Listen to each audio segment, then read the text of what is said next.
Olá, pessoal. Bom dia a todos e todas. Todos me ouvem?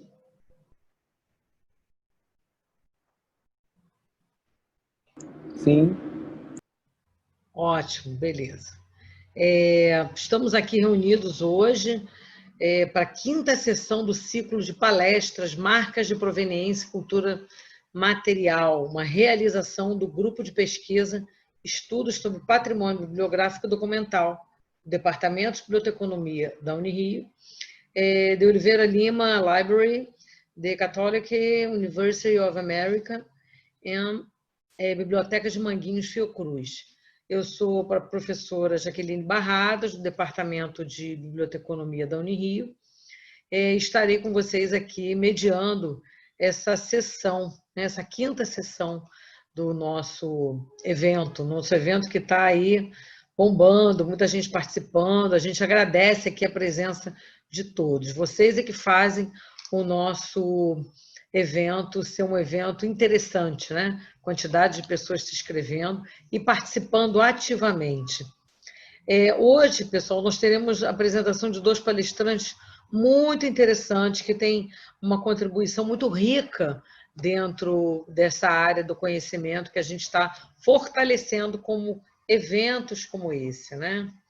O primeiro deles, que eu gostaria de apresentar aqui nessa nossa quinta sessão de hoje, é o bibliotecário Tiago Cirne.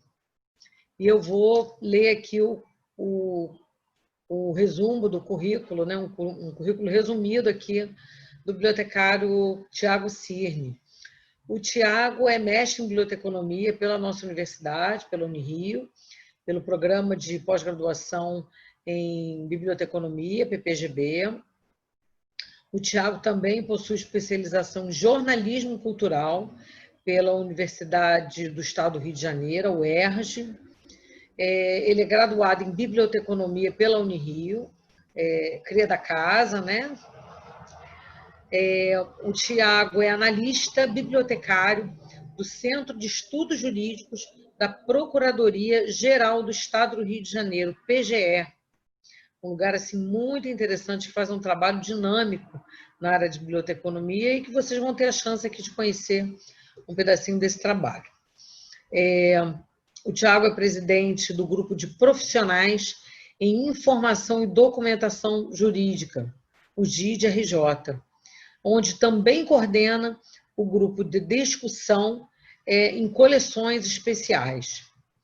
Ele integra o projeto de pesquisa A Eloquência dos Livros, Marcas de Proveniência Bibliográfica, vinculado à nossa Universidade Unirio. O Tiago atua nas áreas de biblioteconomia de livros raros, gestão de coleções especiais e acervos de memória em direito. É autor da página Incunábulos, destinada à divulgação de conteúdos sobre a história dos livros e das bibliotecas, que eu sugiro que vocês visitem, tão logo vocês saiam daqui da nossa apresentação, né? Tiago, você tem aí cerca de 30 minutos para apresentar a sua palestra e a dinâmica da nossa sessão será essa, né? Primeiro vai a apresentação do Tiago, em seguida nós teremos a segunda apresentação da Luciana. Oi, pessoal, estão me ouvindo aqui? De repente parece que o som pifou aqui. Depois nós teremos a apresentação da Luciana Napoleone e, em seguida, nós teremos um espaço para debate, né? Para perguntas. Então, a orientação é que vocês coloquem as suas perguntas ou os seus comentários no chat e, à medida que vocês forem colocando, a gente vai colhendo para as perguntas na terceira parte da nossa sessão, ok? Então, Tiago, você tem aí à disposição na sala aqui cerca de 50 pessoas que estão aqui disponíveis para te ouvir. Fique à vontade. Bom dia a todos, é um prazer, né, estar aqui nesse evento, que significa um esforço coletivo muito, muito relevante para a nossa área, considerando essa situação, né, que é tão atípica, e o quão importante é perceber que as coisas andam, caminham dentro das limitações, e é um prazer, tá? Agradeço o convite, agradeço a possibilidade de compartilhar o que vem sendo feito, né, na Procuradoria-Geral do Estado do Rio de Janeiro.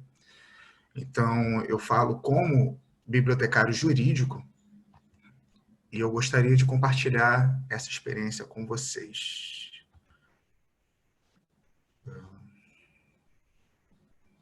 Acho que travou o meu slide aqui.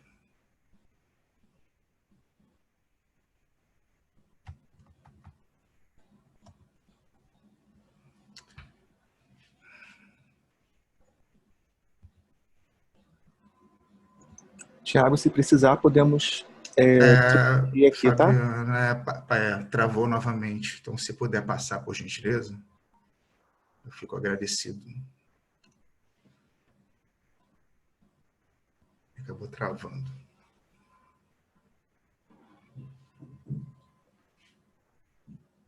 Bom, então, podemos seguir, certo? O título da minha fala tem a ver com o acervo fundador da Procuradoria, e trata da análise material sobre marcas e narrativas jurídicas. Pode passar, por favor. Todo o trabalho que vem sendo realizado na Procuradoria-Geral do Estado do Rio de Janeiro, no que diz respeito às ações de memória e identificação e mapeamento das coleções especiais, é algo relativamente recente. Nós estamos falando aí de uma biblioteca que completou 70 anos de fundação em 2019. Então, até o ano passado, né, muitas ações vinham sendo realizadas e continuam sendo realizadas, ressaltando a memória não apenas da instituição, da Procuradoria-Geral do Estado, mas também de nossa biblioteca. Então, nós consideramos aí o acervo fundador num recorte de 5 anos, os 5 primeiros anos de funcionamento da nossa biblioteca. E esse período, ele justifica-se em razão da possibilidade justamente de um melhor retrato sobre a formação inicial do nosso acervo, sobre o funcionamento da nossa biblioteca, relativo aí a números de entradas de itens, ritmo de crescimento. Então, esse período compreende aí os anos de 1949 a 1953, portanto, os primeiros 5 anos de atuação da nossa biblioteca. Pode passar, por favor.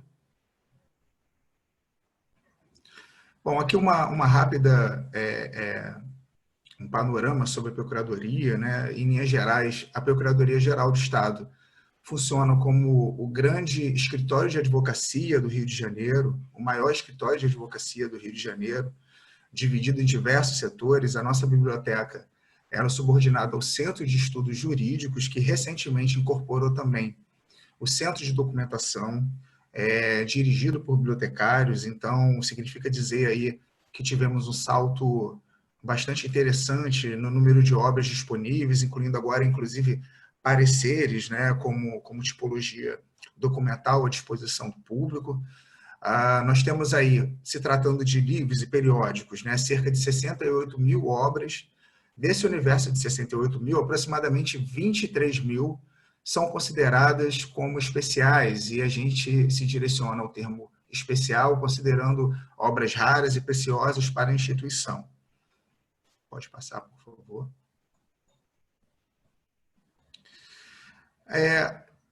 A gente trabalha com algumas motivações e alguns questionamentos, né? Como eu disse, são 70 anos, as comemorações e as ações continuariam nesse ano de 2020, mas em função da pandemia, muita coisa vem sendo realizada de forma remota. Então, em 70 anos de atividades, algumas perguntas são necessárias. Por exemplo, o que o acervo bibliográfico fundador pode evidenciar sobre a memória da Procuradoria? Então, essa pergunta se direciona à memória da instituição. quais as principais marcas de posse, de proveniência e circulação desses materiais. E agora, quais os testemunhos sobre a história da formação e desenvolvimento da nossa própria biblioteca? E é possível, ou são possíveis, outras interpretações sobre estas marcas? Então, essas 4 perguntas vão direcionar de forma basilar os nossos questionamentos e todas as motivações referentes a esse projeto que tem a ver com os 70 anos da nossa biblioteca. Pode passar. Eu queria apresentar alguns números. Eu não sou muito bom em números, mas esses em especial são bastante representativos dentro dos questionamentos e motivações para essa pesquisa, para esse trabalho que vem sendo desenvolvido. Situar agora esse raciocínio referente a esses números nos 10 últimos anos, de 2010 a 2019, período em que a biblioteca completou seus 70 anos. E por quê? Porque de 2010 a 2019, nós temos a atuação de uma nova equipe de bibliotecários que ingressaram na PGE no ano de 2010, dando uma nova cara, sem dúvida, à biblioteca, mas considerando e respeitando todo o trabalho que foi desenvolvido pela equipe de bibliotecários que nos antecedeu. Então, esses números dizem respeito a esses 10 anos. Mas antes, eu quero ressaltar aqui, por exemplo, os 10 primeiros anos da nossa biblioteca. Se nós considerarmos aí, de 1949, a data da sua fundação, até 1958, nós temos, em 10 anos, mais ou menos 5.000 obras adquiridas, entre livros e periódicos. Então, olhemos agora para os 10 últimos anos da nossa biblioteca, considerando os períodos de 2009 a 2018, os anos plenos, portanto, 10 anos. Nós vamos perceber que, em se tratando de acervo corrente, se nos 10 primeiros nós tivemos 5.000 obras adquiridas, nos 10 últimos nós tivemos 18.000 obras adquiridas em se tratando de acervo corrente. Mas neste intervalo, nós temos a aquisição de algumas coleções especiais. Por exemplo, em 2011, foram adquiridas 8.000 obras aproximadamente que pertenceram ao escritor Otávio Tarquini de Souza e a escritora Lúcia Miguel Pereira. Juntos, Otávio e Lúcia, eram um casal, formaram uma biblioteca de 8.000 obras. Essa biblioteca foi adquirida pela PGE. Em 2013, a PGE adquire 9.000 obras que pertenceram a Raimundo Fauro, que foi procurador do Estado, foi também escritor e membro da Academia Brasileira de Letras. Em 2018, 700 obras de um procurador, ex-procurador Silvio Goldschmidt. Então, somando justamente essas 18.000 obras, com mais 17.000 totalizadas em coleções especiais, significa dizer que nos últimos 10 anos, a biblioteca da PGE adquiriu 36.000 obras. Ora, uma biblioteca que nos primeiros 10 anos adquire 5.000 e nos últimos 10 anos adquire 36.000 obras, tem muito a dizer, sem dúvida, não só sobre o seu presente, mas sobre o seu passado. Então, os próprios números apontam um desenvolvimento muito interessante que, aliás, faz com que dobre de tamanho o acervo. Até 2010, nós tínhamos aí cerca de 35.000 obras. Então, em 10 anos, ela praticamente dobra de número. E não consideramos aqui, obviamente, né, por questões de uma cultura material, o acervo digital. A gente está falando apenas de obras físicas. Pode passar, por gentileza. Como metodologia, né, nós observamos as entradas administrativas das obras, considerando todos os volumes de livro-tombo, naturalmente se relacionando ao acervo fundador, o primeiro volume. E esses livros, esse livro, né, o primeiro volume de 1949, foi eleito como uma fonte fidedigna, é extremamente conservado, é um livro-tombo com muitas informações, muito bem preenchido pela equipe de bibliotecários à época. Então, esse procedimento, a análise desses livros, ele possibilita também mapear uma parte considerável de itens doados por antigos colecionadores, analisando e observando aí a coluna Observações. Então, a própria coluna Observações, quem conhece, quem trabalhou com os antigos livros de Tombo, principalmente aqueles que eram produzidos pela imprensa nacional, que tem 45 centímetros em seu tamanho, em sua dimensão, lembra mais ou menos como funciona, né? Uma outra metodologia também foi um comparativo entre um documentário, vou falar um pouco mais sobre esse documentário que foi elaborado, né, recentemente, com as fichas antigas de empréstimo e a pesquisa de raridade e importância. Então, esses 4 pontos aí vão dar base à nossa metodologia. Pode passar, por favor. Aí nós temos, né, o termo de abertura. Aos 18 dias de abril de 1949, foi dado início a este livro, contendo 200 folhas, onde serão registrados os livros existentes na Procuradoria-Geral da Prefeitura do Distrito Federal. Observe que nós estamos tratando de um órgão que evoluiu e que, inclusive, mudou de nome com o passar dos anos, com o passar dos governos. Então, anteriormente, Procuradoria do antigo Distrito Federal, bem como outros a partir desta data adquiridos ou doados. Quem assina esse livro, Tombo, é a bibliotecária Wanda Ferraz, que, inclusive, nós estudamos o seu livro sobre cabeçalhos, né, de entrada de assuntos durante a universidade. E também assinado aí por Tavares de Mello, advogado. Então, essa foto, embora tenha ficado um pouco distante, né, dá para dar uma noção do nosso antigo livro Tombo. Pode passar, por favor. Aqui é uma visão um pouco mais geral sobre as nossas coleções especiais. Até 2010, considerando aquele ano em que ingressamos, nós não tínhamos nenhuma coleção especial na Procuradoria. Todas as obras faziam parte do acervo corrente, tá? Então, nós criamos, né, ou identificamos, ainda no ano de 2010, a nossa primeira coleção especial, que foi a coleção que pertenceu a Francisco Campos, cerca de 2.000 obras, entre livros e periódicos, o ingresso da coleção Otávio e Lúcia, a coleção Raimundo Fauro, a coleção Silvio Goldschmidt. Então, essas 4 primeiras doações no primeiro momento, pode passar, por favor. A coleção Filadelfo Azevedo. Filadelfo, essa coleção é muito interessante porque ela é uma coleção que passa de pai para filho, assim como muitas outras, né? Quem trabalha na área jurídica, em outras áreas também, tem essa ciência. As coleções, elas passam de avô para neto, de pai para filho, de uma forma muito corrente. E essa coleção Filadelfo Azevedo, né? O Filadelfo, filho, foi procurador, e o Filadelfo de Barros Azevedo foi ministro do Supremo. Então, essa biblioteca, aproximadamente 700 obras, pertenceu aos dois. A coleção de obras raras e especiais, que é uma coleção que não tem vínculo específico com nenhum antigo doador, mas são obras especiais pelos critérios de raridade e importância. As obras que compõem o Espaço Memória, esse Espaço Memória e a coleção Acervo Fundador são as 2 últimas coleções especiais identificadas e mapeadas na Procuradoria. Essa galeria de memória, o Espaço Memória, é composta também por pareceres, reportagens, fotografias e prêmios. O primeiro espaço onde houve essa necessidade de busca pela memória da Procuradoria, eu não estou falando da memória da biblioteca, eu estou falando de um projeto que diz respeito, que foi empreendido em 2017, um projeto paralelo de memória da instituição. A biblioteca teve uma participação fundamental.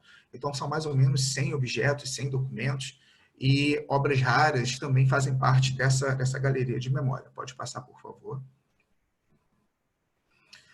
E aí, a gente passa a falar agora especificamente, né, sobre o nosso acervo fundador. A ideia do acervo fundador vem junto com algumas experiências e algumas ações para a salvaguarda da memória institucional. E aí eu posso mencionar algumas ações para vocês, por exemplo, a identificação de coleções especiais, aquela inicial, primeira, Francisco Campos, em 2010. Participamos, a biblioteca, ela participou diretamente do documentário sobre a história da instituição. Eu tive o privilégio de compor os entrevistadores, a equipe de entrevistadores, e que coordenou esse projeto que está disponível no YouTube. É um documentário com mais de 30 entrevistas com antigos procuradores. O Espaço Memória e Exposições, fica o convite para que vocês possam visitar quando as coisas retornarem ao normal, digamos assim. O Espaço Memória fica no 14º andar da Procuradoria, que fica ali na Rua do Carmo, perto da Praça 15. 70 anos da nossa biblioteca, que comemoramos em 2019, e um documentário, e aí sim, esse documentário maravilhoso, foi assim, uma experiência incrível participar e entrevistar pessoas que fizeram parte da formação da nossa biblioteca. Nós entrevistamos 5 figuras muito importantes, entre antigos procuradores gerais, procuradores que foram gestores do Centro de Estudos Jurídicos e bibliotecários-chefe da nossa biblioteca, da Biblioteca Marcos Juruena. Está disponível também no canal da Procuradoria no YouTube, e no site da Procuradoria você tem ali um link para esse documentário. E foi um documentário todo dirigido pelo Centro de Estudos Jurídicos. Eu tive o privilégio também de compartilhar essa experiência com os nossos colegas, com a equipe de documentação, com a equipe de comunicação e com os outros bibliotecários também. As nossas coleções identificadas, vocês perceberam ali que no total nós temos 8 coleções especiais com forte apelo histórico e institucional. E aí ficou a grande pergunta, depois disso tudo, né? A grande pergunta que nos veio no ano passado, quando completamos 70 anos. E o acervo fundador? Nós tínhamos diversas coleções identificadas, diversas coleções descritas e com projetos de descrição, mas onde estava o acervo fundador, né? E aí, uma segunda ideia seria a criação, a publicação, né, a elaboração de um e-book, e que eu vou falar um pouco mais sobre esse e-book mais à frente. Pode passar, por favor. Com o nosso acervo fundador, né, 4 passos que são fundamentais. Primeiro, observar as marcas de proveniência, identificar essas marcas e descrever. Então, com isso, nós estaremos salvaguardando esse acervo e difundindo esse acervo. Nós hoje estamos aqui trocando experiências, né? Nós temos bibliotecários, pesquisadores, colegas de outros países, e felizmente nós temos desenvolvido e ampliado esse horizonte no que diz respeito à visão de memória, a visão da cultura material, a visão da descrição minuciosa de cada item e do conhecimento de cada item. Mas a gente sabe que também é uma luta de conscientização. Outros colegas talvez não tenham esta mesma visão administrativa e de curadoria. Então, fazendo com que esse acervo fundador seja identificado, nós estamos evitando, inclusive, futuros descartes errôneos desta coleção, e que, infelizmente, nós sabemos que ocorrem. Mediante mudanças de chefia, mediante perfis de gestão, que talvez, e muitas vezes não partem nem da equipe de bibliotecários, mas da equipe com outros gestores que não têm a formação em biblioteconomia, por exemplo, projetos de digitalização do acervo. Então, nós sabemos que o nosso universo, né, das bibliotecas que tratam e cuidam deste tipo de acervo é suscetível a estas decisões. Então, registrar e salvaguardar toda essa memória institucional é um passo importante para que ela futuramente também não seja descartada. Pode passar, por favor.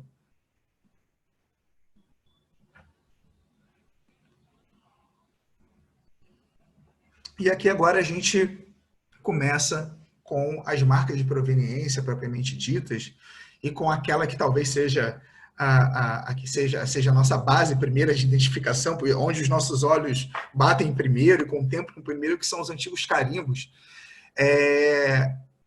O próprio processo de carimbagem das obras da biblioteca demonstra a evolução da instituição, inclusive com o nome, né? Aqui o nosso recorte está no acervo fundador, mas nós podemos aí verificar, por exemplo, o carimbo da antiga prefeitura do Distrito Federal, Procuradoria-Geral, em 1949. E se nós analisarmos até o carimbo atual, perpassando todos os nomes e todas as transformações institucionais, isso também vira um documento, isso também vira memória. Então, nós temos aí algumas mudanças, inclusive com o uso do número de tombo e outros carimbos sem o número de tombo, mostrando aí as práticas que eram introduzidas na biblioteca à época. Pode passar, por favor. E ficou com um efeito de, né? A seta agora está com o efeito dando um salto mortal ali. Por exemplo, o carimbo seco também, né? É algo muito comum. Esse carimbo é da Sociedade Italiana de Autores e Editores. Vale ressaltar que essa identificação é uma identificação inicial, é um primeiro esforço. Todas essas sinalizações e verificações das obras, né, das suas marcas serão incluídas nos nossos catálogos. Eu vou mostrar um pouco mais para vocês, mais ou menos, como vai ficar. Pode passar, por favor. Bom, aqui são as antigas fichas e bolsos de empréstimo. Percebam, todos esses bolsos e todas essas fichas foram retirados no processo de informatização da coleção. Retificando, os bolsos não, mas os cartões sim, tá? Então, todos os cartões de empréstimo, que antigamente eles chamavam ficha de carga, foram retiradas das obras no processo de informatização nos últimos 10 anos. Então, nós agora temos algumas ações de retornar com esses cartões de empréstimo para os bolsos, né? Todos os nomes aí foram borrados, né? Eu editei os nomes para que não fossem, são assinaturas, enfim. Então, por uma questão de segurança das pessoas, eu também fiz essa edição, mas todos os cartões com as assinaturas, que significam o seguinte, só pensando nos cartões antigos de empréstimo, são os únicos registros dos primeiros usuários. Nós não tínhamos um catálogo com carteirinhas de usuários, nós não tínhamos um catálogo com matrículas de usuários. Nós estamos falando de 1949. Em 1949, a Procuradoria era um órgão muito menor, era um órgão com um número de procuradores muito reduzidos, com um número de servidores muito reduzido. Então, os cartões de empréstimo são os únicos registros dos primeiros usuários, registros materiais, registros físicos. Esses cartões testemunham uma biblioteca funcional, eles registram um antigo nome da unidade, hoje se chama Biblioteca Marcos Juruena, mas por anos, aí no detalhe abaixo, você pode perceber, Procuradoria-Geral, Centro de Estudos Jurídicos, Biblioteca José de Miranda Valverde, que foi o primeiro procurador na década de 30, antes da fundação da biblioteca e antes de se chamar de fato Procuradoria-Geral do Estado. Então veja como os simples cartões e os simples bolsos, eles mostram e apontam uma documentação do desenvolvimento e das transformações da instituição. Pode passar, por favor. Agora, uma situação que eu percebi que é muito importante.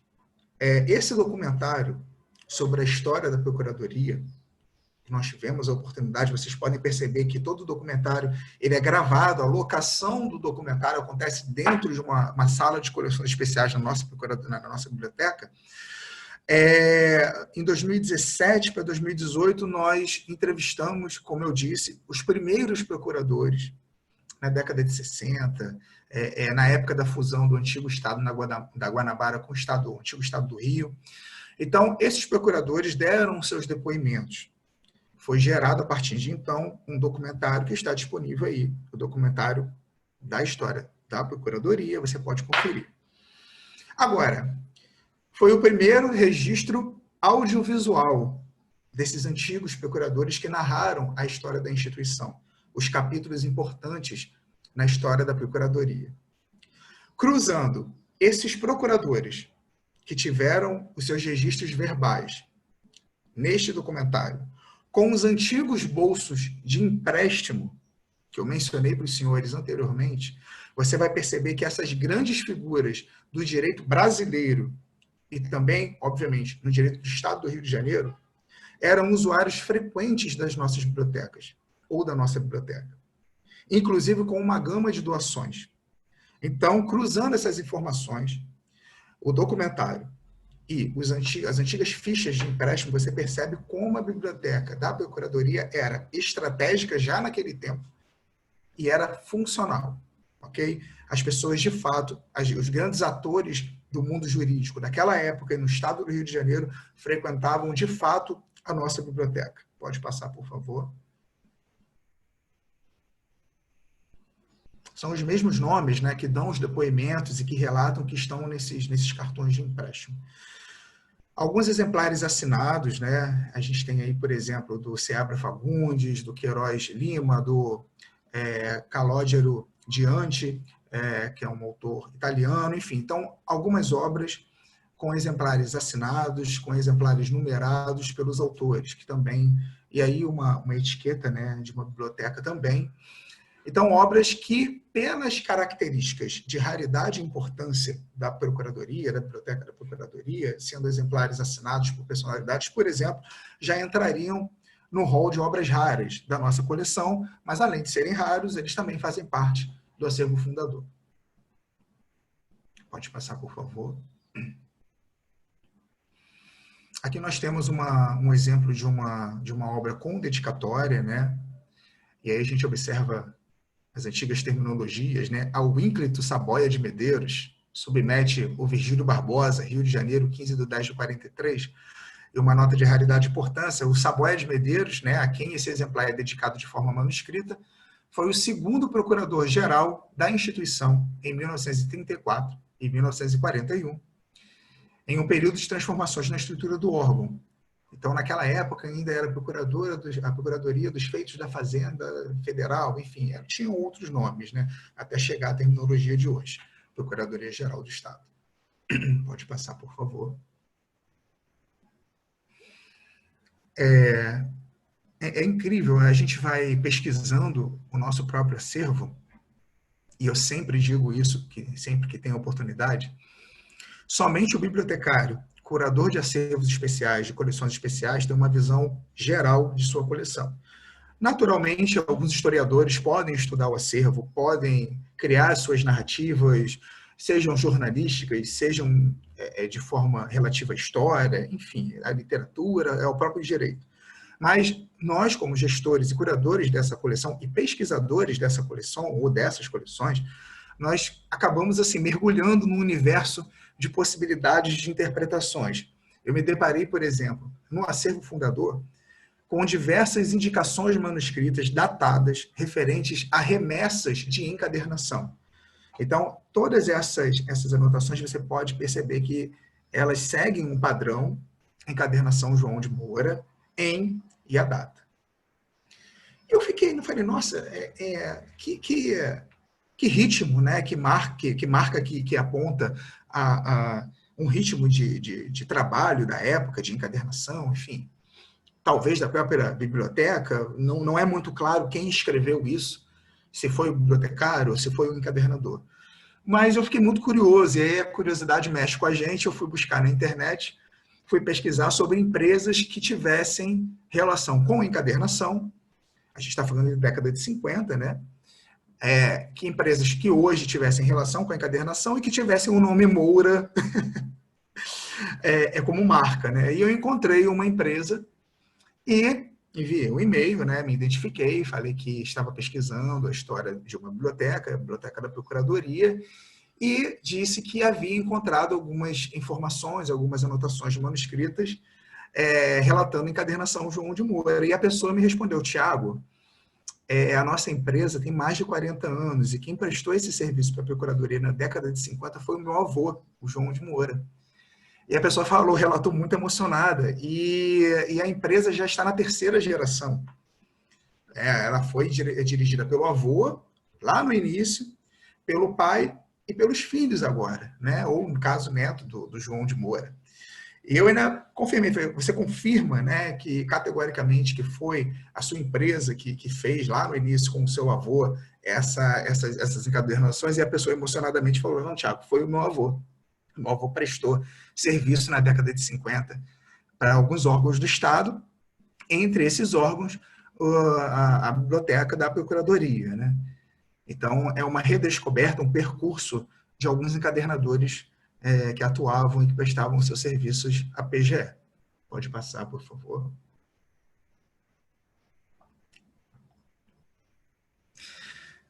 Muitas anotações manuscritas guiando o processamento técnico.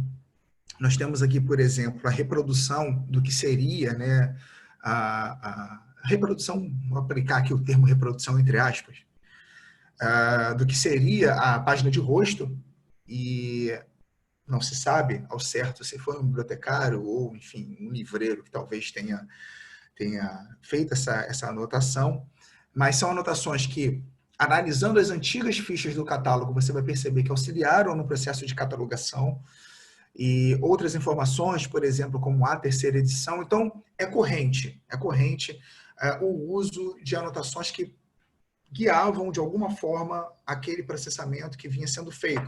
Se você cataloga, por exemplo, uma obra em alemão, você vai perceber que existem traduções na própria página de rosto que os bibliotecários utilizavam para fazerem as suas catalogações. Então, você tem lá, por exemplo, direito civil, em alemão, direito internacional, enfim, e você vai ter ali as anotações manuscritas dos antigos bibliotecários, traduzindo e ainda conservadas lá em grafite, lápis, naturalmente, mas que apontam aí os processos, né, de elaboração de catalogação, indexação e classificação na década de 50, de 60, de 70, enfim. Pode passar.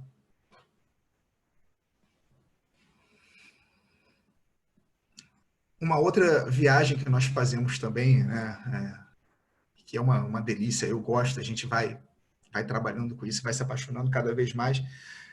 Por exemplo, as práticas do mercado editorial, né, e aí a gente nota a fixação de etiquetas na época, e com isso você identifica muito facilmente quais eram as principais livrarias que forneciam obras para a procuradoria. Aí você tem, por exemplo, a Freitas Bastos, né? Engraçado que você tem a etiqueta e eu encontrei um exemplar conservado ainda com o valor da obra. Naturalmente, isso era descartado. Então, nas imagens da direita, né, a última imagem, você pode perceber o valor, mas a mesma etiqueta à esquerda está destacada, retiraram o valor. Então, todas as etiquetas praticamente não têm o valor, mas essa foi mantida. O que aponta também uma forma de divulgação e de marcação de valores da época. E geralmente fixados ali entre a guarda e a guarda volante dos livros. Pode passar. Aqui nós temos também algumas edições, né? Por exemplo, essa edição de Buenos Aires, de 1952, com a etiqueta do distribuidor, uma edição comemorativa de 50 anos da revista Forense, que na década de 50 já fornecia obras para a PGE e que ainda hoje é uma das grandes fornecedoras e das grandes empresas do ramo dos livros jurídicos. Carimbo da livraria, da histórica livraria José Olímpio, que foi importante em vários ramos, principalmente no ramo da literatura. Ali a Rua do Ouvidor, a gente sabe que era um grande espaço de intelectuais, né, de trocas entre os literatos da época, da primeira metade do século XX, sobretudo, e nós temos aí o carimbo dessa livraria José Olímpio, Rua do Ouvidor 10, 110. Pode passar, por gentileza. Analisando a questão das marcas de proveniência, é muito interessante, e eu pude perceber isso até em uma reunião técnica que nós participamos, né, do nosso projeto de pesquisa, se eu não me engano, foi no Itamaraty, e eu me lembro que foi dado um exemplo muito parecido com esse, e a partir de então eu passei a atentar para essas ocorrências, né? Então nós temos aí uma edição, por exemplo, do México, da União Tipográfica Editorial Hispano-Americana, e tem as iniciais, UTEHA, na própria página de guarda, né? O próprio material que era utilizado para revestir a folha de guarda, a página de guarda e a guarda volante, que são as partes logo depois da primeira capa do livro, tem ali as iniciais e a própria marca do editor, não apenas na página de rosto, como nas folhas de guarda e também na primeira capa da obra. Você tem ali, né, fixada a marca do editor, que se tornam também marcas de proveniência e que em outro momento, em outra situação, passariam, assim, enfim, despercebidos no processo de análise das obras, talvez. Então, pode passar, por favor. Onde se pretende chegar com tudo isso, né? Nós desejamos, sobretudo, replicar um procedimento e uma rotina de descrição e análise material que vem sendo realizada desde 2016 em uma outra coleção, que é a coleção Otávio Tarquini e Lúcia Miguel Pereira. Não é a coleção Acervo Fundador, mas é uma coleção que exemplifica aquilo que se deseja ser realizado, né, na nossa coleção, seu fundador. Então, vou dar um exemplo. Na época, em 2010, nós recebemos essa coleção Otávio Tarquini e Lúcia Miguel Pereira. Junto dessa coleção, nos foi doado também um catálogo, que não foi elaborado pela Biblioteca da Procuradoria, foi doado, é um site com várias informações sobre o Otávio e a Lúcia, e o próprio catálogo funcionando ali também. Então, veja, não sei se vocês vão conseguir enxergar, mas eu vou narrar aqui para vocês, comentando o que é. Você tem aí a primeira edição de Raízes do Brasil, com algumas informações muito simples. É uma edição de 1936, com dedicatória, por exemplo, do Sérgio Buarque de Holanda. É uma edição rara da coleção Documentos Brasileiros, o primeiro volume da coleção Documentos Brasileiros. Tiago, oi. Só lembrando que você tem 5 minutinhos, tá? Já estou finalizando, obrigado. Então, o que se pretende, né?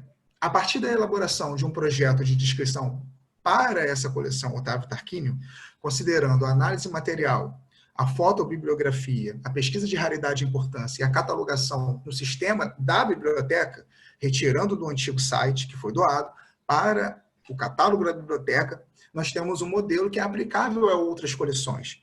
Pode passar, que aí você vai ter o exemplo em seguida da mesma obra. Veja como a mesma obra, descrita materialmente, fica em nosso sistema. Você tem ali a descrição no sistema de gestão do acervo, com as informações sobre o exemplar, a qual área pertence, e aí a fotobibliografia, ou descrição didascálica, que é um padrão de descrição no universo dos livros raros, as notas com as características materiais, o tipo de encadernação, o tipo de guarda, se inclui capa original, dedicatórias, se tem páginas acidificadas, enfim, obedecendo naturalmente um padrão de terminologia, e a nota de raridade e importância. Então, esse padrão, esse tipo de processo da descrição na coleção Otávio Tarquini e Lúcia Miguel Pereira está sendo aplicado, claro, a passos lentos, todos nós sabemos disso, mas o importante sempre é trabalhar com ciclos, é iniciar o ciclo, que é o start para todos esses procedimentos, por exemplo, e que as outras gerações de bibliotecários também continuem fazendo isso, esse modelo aplicado a todas as outras coleções. Pode passar, por favor. Como eu disse, comentei com vocês, nós estamos escrevendo já em fase final de elaboração o livro Biblioteca Marcos de Uruena, 70 anos, 1949 a 2019, Acervo Fundador. Então, essa obra ela vai relatar todas as entradas em todos os anos, os 5 primeiros anos de funcionamento da nossa biblioteca, com a história da biblioteca, com relatos, com notas de raridade, enfim. Em breve, se tudo der certo, era um livro para ser publicado no ano passado, mas em função de todas as coisas que aconteceram, que são notórias, nós não conseguimos finalizar esse projeto. Mas iremos finalizar. Ainda hoje eu tenho uma reunião. Esse livro está sendo escrito por bibliotecários, é importante dizer, pelos 6 bibliotecários da PGE, então um livro em coautoria. Teremos aí em breve boas notícias sobre a publicação dessa obra. Podem passar, por favor. Veja como os primeiros passos, né, vão redundando em outros produtos interessantes, não apenas como registro de informação, mas como produção de informação, de conhecimento. Então, a síntese das marcas observadas até o momento, eu dividi aqui em 3 grandes grupos: proveniência e posse, uso e circulação e preparo técnico. Como proveniência e posse das obras, nós temos carimbo seco, carimbos molhados, e aí são de livrarias, são de proprietários. Eu separei aqui como carimbos institucionais, que seriam os carimbos da Procuradoria, propriamente ditos, etiquetas de livrarias, etiquetas de encadernadores, exemplares numerados, exemplares assinados e dedicatórios. Como uso e circulação, as antigas fichas de bolso, como eu disse para vocês, são os únicos registros materiais sobre o uso de atores importantes no ramo do direito daquela época, marcações de leitura, paragráficas e sublineares, e, como marcas de preparo técnico, as anotações manuscritas por antigos bibliotecários, não só por antigos bibliotecários, mas eu posso acrescentar, por exemplo, por antigos encadernadores, por pessoas que fizeram parte nesse circuito de preparo do livro, da marcha do livro até a chegada dele à mão do leitor. E aí eu vou finalizar na apresentação com algumas ponderações, alguns resultados, algumas projeções sobre tudo. o que a gente pode perceber hoje é que existe um olhar inédito sobre a história da Biblioteca Marcos Giruena, é um olhar inédito. Até então, haviam esforços muito importantes em outras frentes. A gente não pode somente exaltar aquilo que é feito pela geração de bibliotecários atual. A gente tem que render as nossas homenagens para tudo que foi feito por outros bibliotecários, com outros recursos, com limitações de equipe, com poucos funcionários em outras épocas. Então, eu aplaudo sempre as pessoas que antecederam e que fizeram com que esse acervo chegasse de uma forma direta ou indireta até nós hoje. A ideia de salvaguarda difundida entre profissionais, estagiários e demais servidores, hoje a gente fica com... nós, bibliotecários, né, especialmente, sentimos nos orgulhamos de fazer com que matérias hoje estejam nos sites. Esse evento que eu estou tendo a oportunidade de participar hoje com vocês, foi publicado no site da Procuradoria, por exemplo, como matéria, ressaltando o trabalho feito pela biblioteca, a importância de que órgãos jurídicos participem de grupos de pesquisa, de projetos de pesquisa, ações de pesquisa sobre as coleções. A gente está tratando de curadoria. Eu vejo isso como uma grande mudada, uma grande alteração no rumo das coisas, quando você passa da figura tão somente de gestor para curador. Você vai trabalhar a pesquisa do seu acervo, a segurança do seu acervo, a descrição do seu acervo, a preservação das suas coleções. Isso tudo está muito relacionado à curadoria, ao bibliotecário como curador, a análise material com descrição individualizada de cada item da coleção acervo fundador e, apareceu uma mensagem aqui, a ênfase na preservação. Então, finalizando com algumas reflexões, pode passar, por favor. O acervo fundador, o estudo desse acervo fundador, pelo menos os primeiros sinais que se mostram nesse esforço inicial, oferece subsídios para o entendimento sobre o valor estratégico da nossa biblioteca na instituição, todo um circuito de editores, de livreiros. É claro, a gente está falando de um circuito, obviamente, dentro de um reporte, mas que é relacionado aos encadernadores no Rio de Janeiro, na década de 40, década de 50, práticas de divulgação das livrarias, por exemplo, por meio de carimbos, de etiquetas e uma série de outros recursos que eram utilizados. Panorama sobre a formação e desenvolvimento da coleção com base, analisando e observando as entradas administrativas dos livros de tombo, e uma conscientização. Eu acho que isso é o mais importante, eu acho que esse é o grande ganho, um contributo para a nossa área, que é uma conscientização que parte de bibliotecários, mas que também reflete na gestão de procuradores, de usuários, de toda uma equipe de comunicação, de toda uma equipe de colaboradores diretos e indiretos no âmbito da Procuradoria, uma conscientização sobre a preservação e o patrimônio bibliográfico no Estado. Eu quero agradecer André Vieira Monteiro, Kelly Lima, Alessandro Oliveira, Stephanie Oliveira e o José Gustavo, que são os nossos colegas bibliotecários. Agradecer mais uma vez a oportunidade e fico à disposição dos senhores para questionamentos e observações. Muito obrigado. Tiago, nós é que agradecemos aí a brilhante palestra que você nos ofertou, contando para a gente a trajetória desse trabalho incrível dos bibliotecários, né? E você ressaltou muito bem isso, como é que os bibliotecários fizeram total diferença dentro desse processo de redescoberta do acervo, com inúmeras possibilidades aí de trabalhos, de desdobramento de trabalhos, né? Eu acho que nós temos aqui uma chuva de parabéns, de felicitações, as pessoas curtiram muito a sua fala. E daqui a pouquinho a gente vai comentar, a gente vai iniciar a mediação para poder fazer as perguntas direcionadas ao seu trabalho, tá? Agora, nessa segunda parte do nosso evento, eu gostaria de convidar a nossa segunda palestrante, né, que vai aqui também conosco trazer uma outra abordagem desse mesmo tema, a Luciana Maria Napoleone. A Luciana é bacharel em Biblioteconomia e Documentação pela Escola de Comunicação e Artes da USP. Bibliotecária do Museu de Artes de São Paulo, Assis Chateaubriand, MASP, de 94 a 97, da Faculdade de Direito da USP, de 97 a 2010, e do Tribunal Regional Federal da Terceira Região, de 2017 até os dias atuais, né?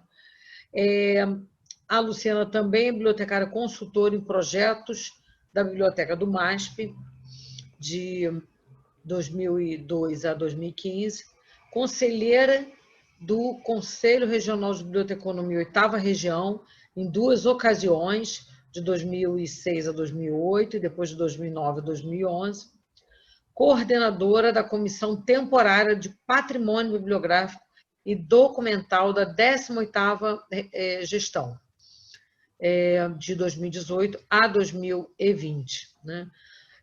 A Luciana também foi conselheira do Grupo de Documentação e Informação Jurídica de São Paulo, o GI de São Paulo, de 2013 a 2014. Atualmente é supervisora da seção de tratamento da informação do Núcleo de Biblioteca do TRF3 e coautora de trabalhos na área de biblioteca jurídica e biblioteca de artes. Né?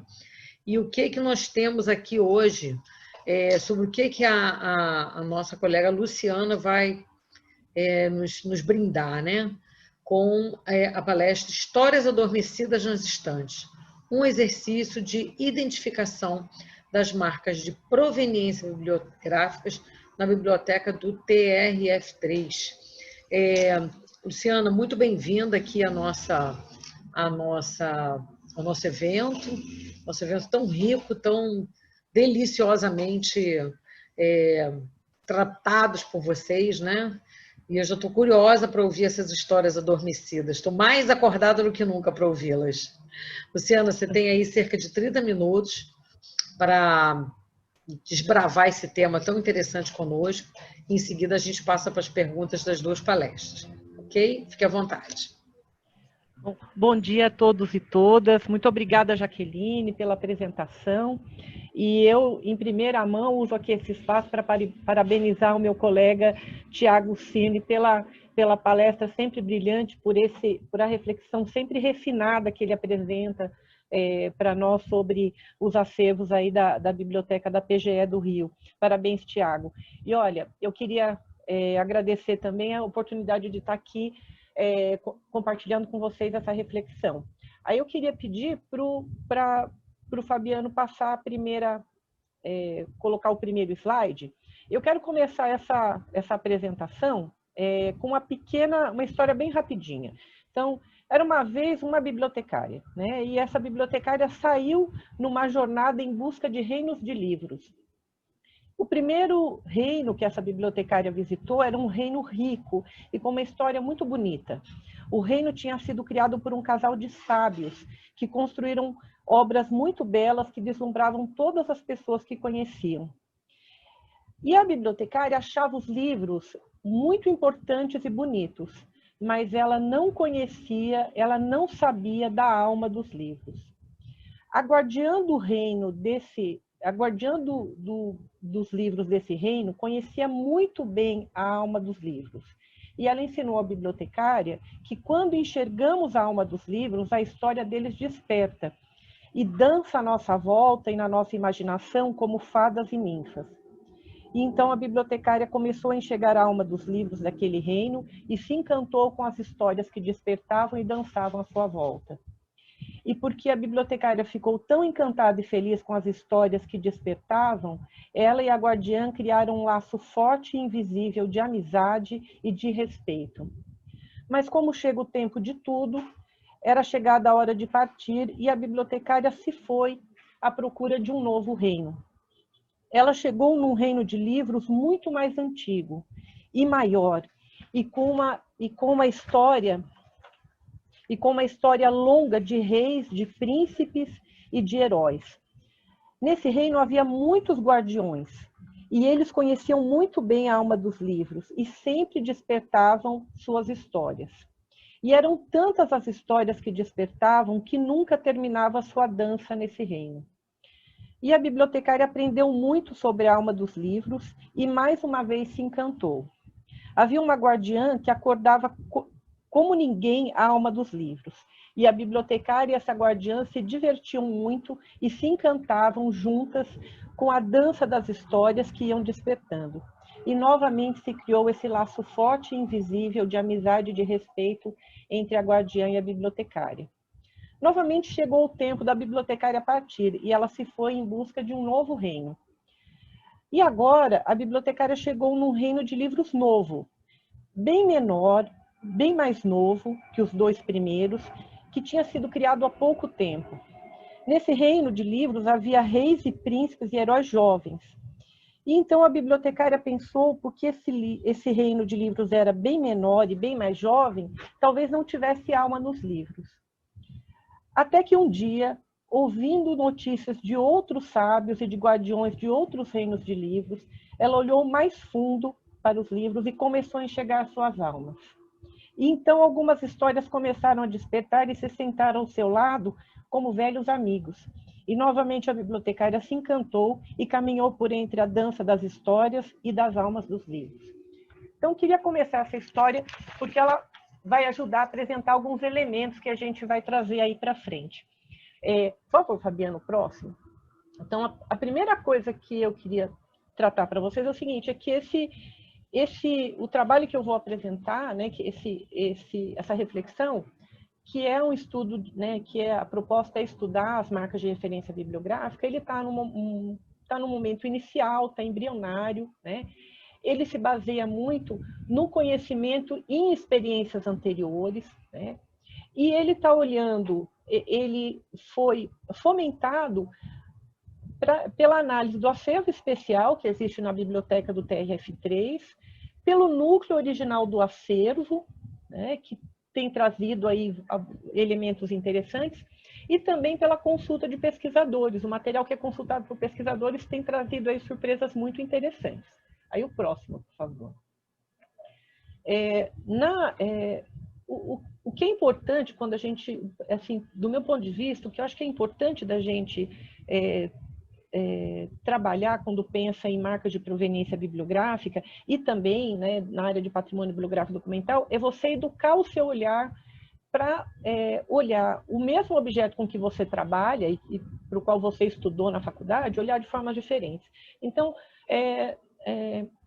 nesse momento, eu queria destacar o que foi, na minha experiência, a biblioteca do MASP, da Faculdade de Direito da USP, que foram os grandes espaços, né, os espaços de aprendizagem, as escolas de aprendizagem para essa educação do olhar, para você refinar esse olhar e enxergar.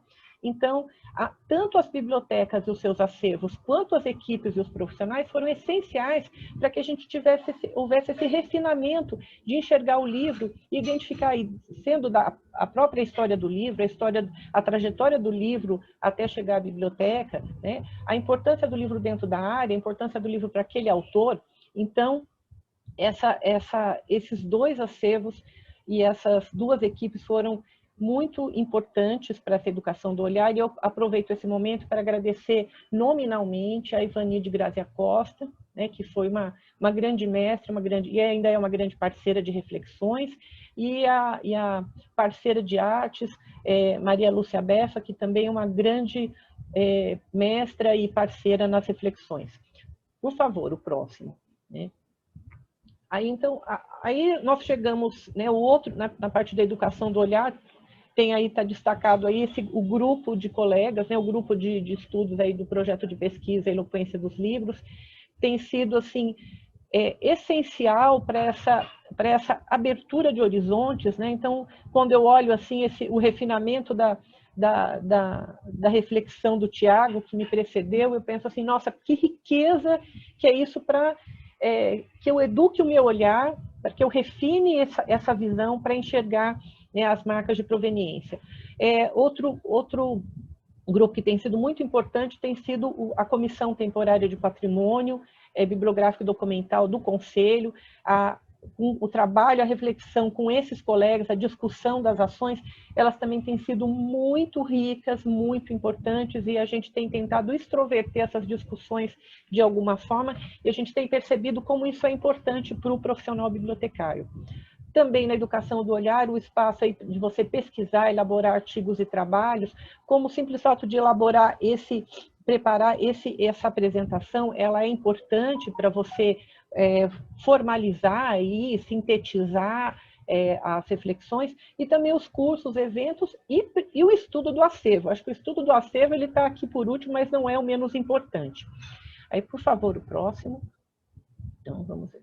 Bom, agora eu começo a falando um pouquinho da educação do olhar, eu quero falar agora do objeto, né, específico de trabalho agora, que é a biblioteca do TRF3. Então, como é a biblioteca do TRF3? Ela é uma biblioteca especializada em direito, né? É uma biblioteca de 40 mil itens, considerando aí os seus livros e periódicos, mas sendo da área jurídica, ela não é uma biblioteca que trabalha com todas as áreas, o foco principal dela são nas áreas de competência do Tribunal Regional Federal, da Justiça Federal, mas, ao mesmo tempo, ela tem aí, você percebe nesse acervo uma influência forte de uma visão humanista e acadêmica que está presente no núcleo inicial. O núcleo inicial que não foi recebido por doação, que foi adquirido por compra no momento da criação do tribunal no final da década de 80. Então, essa coleção também você não tem delineado nesse estudo até o momento o papel que doações esparsas tiveram. Você também não teve uma doação assim de uma coleção, não foi identificado até o momento a doação de uma coleção, mas o núcleo do acervo que a gente identifica é que foi adquirido essencialmente por compra. É uma biblioteca jovem aí, balzaquiana, com seus 30 anos de existência, né? E tem um acervo especial, né, separado, com itens anteriores a 1965. Então, com esses elementos, vocês têm uma ideia de como é essa biblioteca, né, do que a gente está falando. Aí o próximo, por favor. Então, e aí para entender, assim, muitas pessoas, né, quem é da área jurídica conhece bem o que é a questão da Justiça Federal e das outras justiças, mas falando muito rapidamente, o que é o tribunal, né? O Tribunal Regional Federal, ele faz parte da Justiça Federal Comum, existem as outras justiças que são justiças especializadas, como a Justiça do Trabalho, a Militar, a Eleitoral, né? O tribunal trabalha, né, está dentro a segunda instância, é o segundo grau de jurisdição, né, da Justiça Federal, e ele foi criado na Constituição Federal de 1988, está aí os artigos 92 e 106, em que você trata especificamente da criação dos TRFs e juízes federais, né? A Justiça Federal já existia antes, ela tem uma história com altos e baixos, né, com interrupções ao longo do tempo, mas o TRF, né, essa segunda instância, né, o Tribunal Regional Federal, ele surge só em 88. Então, o primeiro grau de jurisdição, como está indicado aí, ele é regido por uma lei de 66, mas, como eu disse, ele foi criado antes, essa lei é o que está. A Justiça Federal já existe desde é uma instituição republicana, mas como a gente vê hoje, o primeiro grau está regulamentado a partir dessa lei, a partir de 66. O segundo grau de jurisdição mais recente, no formato como a gente tem hoje, é feito por 5 TRFs, e agora você tem mais um TRF, foi criado um sexto TRF, que é o TRF6, que vai ser o de Minas, né? E o TRF3, que é o São Paulo, ele vai pegar aí São Paulo e Mato Grosso do Sul, que é o que está em amarelo, né?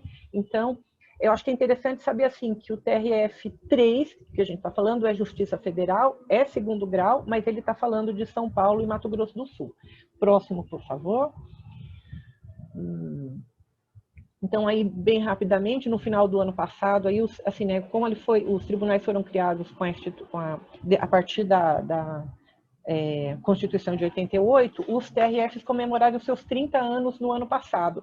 Então, o tribunal fez uma exposição comemorativa aí que ficou na entrada do edifício, né, no ano passado. Próximo, por favor. O tribunal também teve duas sedes, né? A primeira sede que vocês estão vendo aqui à esquerda é na Rua Líbero Badaró, né? Próximo ali do Largo de São Francisco, no centro ali de São Paulo, né? E depois, no final da década de 90, na primeira década ele fica no centro da cidade, a partir da segunda década ele vem para a Avenida Paulista, então, que é onde ele está até o momento. Então, vocês têm aqui à direita o prédio, né, na Avenida Paulista, próximo do Conjunto Nacional, e um pouco mais acima ali a entrada. Próximo, por favor. Essa é a equipe da biblioteca, para vocês conhecerem um pouco das carinhas, né?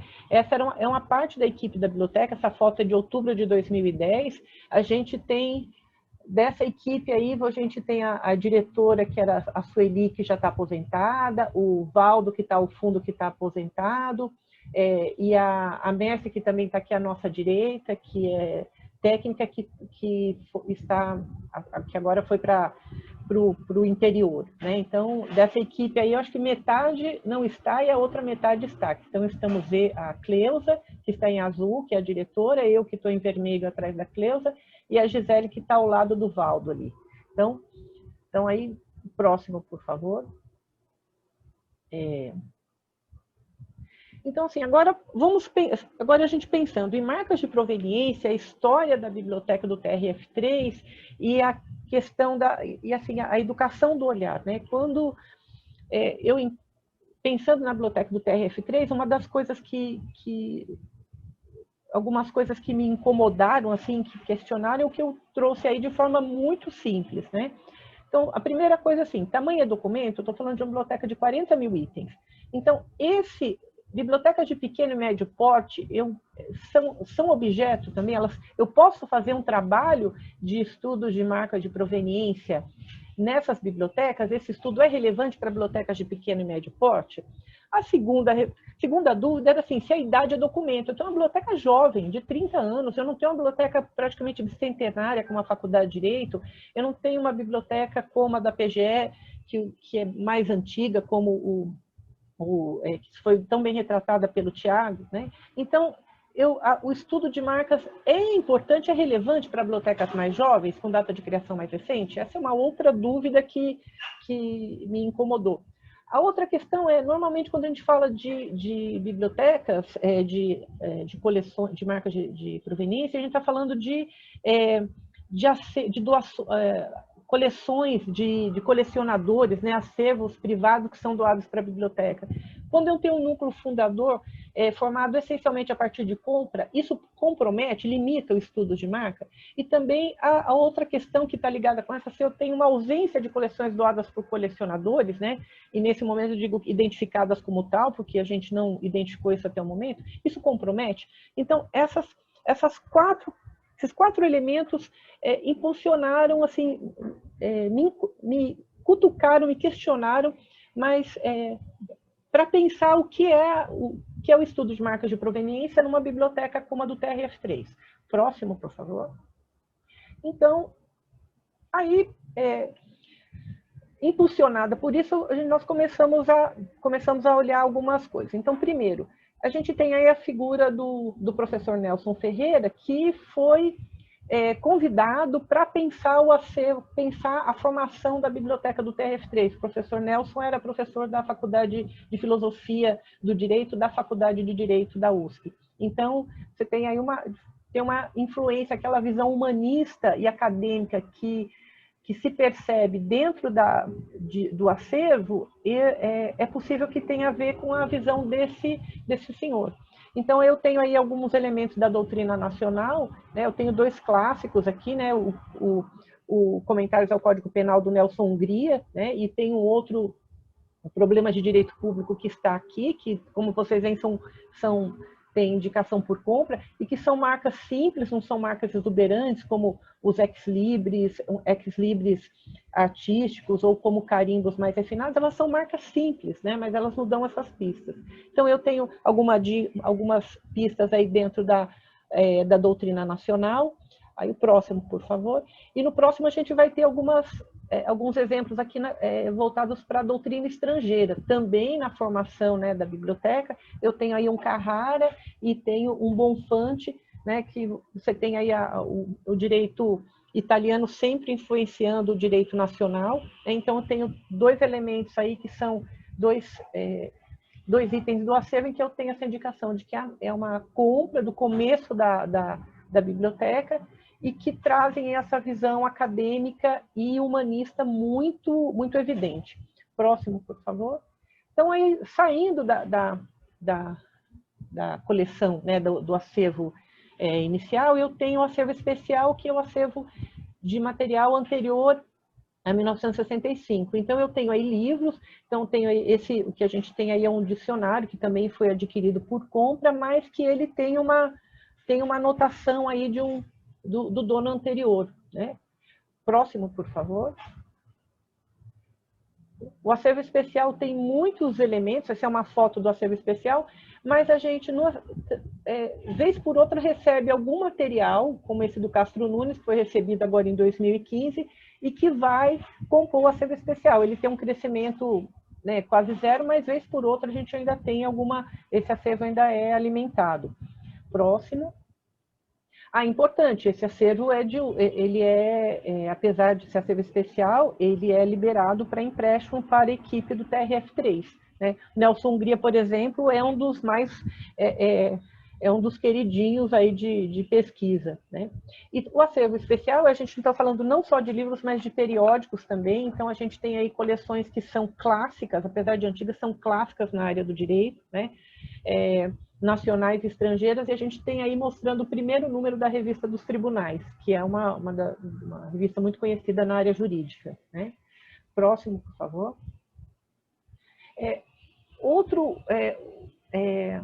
Uma outra coisa que foi escolhida para ser destacada é a questão da memória institucional. Então, aí nós temos dois livros que eles tanto falam da memória institucional, como eles também trazem marcas de doação, né, marcas de proveniência, que são de doações de autores, né, dos autores para o tribunal. Então, eu tenho aqui um material da doutora Vera Jukovski, que é desembargadora aposentada, material que ela produziu, né, que foi de autoria dela, produzido pelo CJF, o Conselho da Justiça Federal, e que a biblioteca tem um exemplar em doação.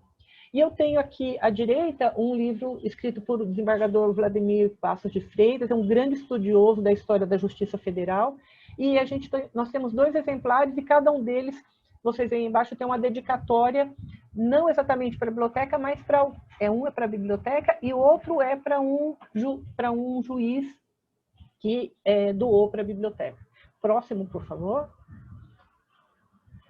Aí nós chegamos numa outra fonte, né, de pesquisa, assim, que os pesquisadores vêm e pesquisam, e quando a gente traz o material para o pesquisador, nós encontramos assim umas preciosidades. Então, aí nós temos dedicatórias, né, dedicatórias do autor para algum juiz, e aí falta a pesquisa de saber se o juiz tem alguma relação com a história do tribunal, né? E um segundo que é indicado do autor diretamente acho que o doutor Jarbas Nobre aqui, à nossa esquerda. Então, eu tenho material de pesquisa que trazem essas surpresas, essas gratas surpresas para a gente trabalhar com marcas de proveniência. Próximo, por favor. E também no acervo especial, quando a gente começa a se divertir, vai para a estante do acervo especial, é muito comum nós termos esses elementos. Então, temos as anotações, né? Aí eu tenho no mesmo livro, na página de rosto, na página de guarda, e também, como o Tiago apresentou, ainda temos de vários materiais, nós temos o bolso com a ficha de bolso. Próximo, por favor. E aí, uma das primeiras reflexões é que primeiro a gente tem esses indícios, né? Vamos identificando as marcas de proveniência em diversos momentos, no acervo especial, no acervo, no núcleo inicial do acervo, a partir das pesquisas, mas aí nós também vamos encontrando personalidades como o Dr. Jarbas Nobre, que você tem vários elementos então presentes na biblioteca. Então tem esse catálogo de fichas que ficou na biblioteca, é um catálogo de fichas de jurisprudência. Então a compilação de jurisprudência, num determinado momento, era feita em fichas, que vocês veem aqui à esquerda. E vocês têm vários outros livros, e eu peço desculpas porque eu estou vendo que ele não está muito legível, mas eu tenho aí dedicatórias de livros e anotações em que são livros que foram doados para a biblioteca por ele, ou então eram livros que ele tinha e que foram doados e que ele entregou para a biblioteca, né? Então, esse é um mais próximo, por favor. Então, nesse trabalho todo, nós fomos identificando assim quais eram uns instrumentos de trabalho, fontes de informação. Então, entender a história do tribunal, né? Eu tenho os estudos que já foram feitos antes, né? Catálogos impressos, eu tenho alguns catálogos impressos de livros em idioma estrangeiro que estavam no tribunal, eu tenho os inventários, os livros de tombo de registro que podem ser muito úteis, eu tenho listagens, uma fonte que não foi explorada ainda é a documentação arquivística, correspondência, recibos de compra ou doação, e principalmente o conhecimento e informações da própria equipe técnica e da instituição, que vão ajudando a compor esse contexto que evidenciou a importância das marcas de proveniência. Próximo, por favor. Então, chegando aqui nas considerações finais, apesar de ser um trabalho que está num estágio embrionário, né, que é permeado por muitas dúvidas, né, esse processo de estudo, ele permite um conhecimento aprofundado do acervo, isso é inegável. Qualquer pessoa que olhe para o material e que olhe para esse material, que veja os elementos da bibliografia material, que entenda um pouquinho o que isso significa para a história da instituição, para a história para a área jurídica, para a história do livro, né? Consegue dar uma outra dimensão, né? Consegue despertar essas histórias que estão ali presentes, mas que estão adormecidas, né? Eu acho que a ideia de adormecer, assim, esse olhar refinado, esse conhecimento que permite esse despertar e essa nova configuração do conhecimento da coleção. O próximo, por favor. Desculpa, pode voltar ao anterior? Eu queria só comentar uma coisa. Então, na parte de cima, essa foto que vocês veem é de um livro de história do tribunal, de como era a biblioteca, acho que nos seus 15 ou 20 anos. Eu acho que esse é dos 20 anos. Então, para vocês verem como era. Agora, detalhe, essas mesas, esse guarda-volumes ainda está lá, viu, gente? Então, tem coisas que mudam, outras nem tanto. E aqui embaixo, temos um exemplo aqui de uma obra do acervo especial em que ela consta em que foi uma doação da lista de duplicadas do STJ. Então, tem uma relação aí entre bibliotecas da área jurídica do TRF e das bibliotecas de Brasília, né, do STJ. Próximo, por favor. Então, a outra questão esse também é um outro livro do acervo especial, né, uma obra estrangeira, aí tem a etiqueta da biblioteca, né, e também a etiqueta da editora, né, da editora não, da casa do fornecedor, aí, que é da Lael, né. Então, as marcas de proveniência, elas são uma forma estratégica, né? Elas são um elemento estratégico, uma forma estratégica de você identificar o patrimônio bibliográfico na biblioteca do TRF3. Como é que eu identifico? Olhando para essas marcas e conseguindo contextualizar o que essas marcas podem me dizer. E elas vão trazendo essa configuração do acervo como patrimônio bibliográfico. Próximo, por favor. Oi.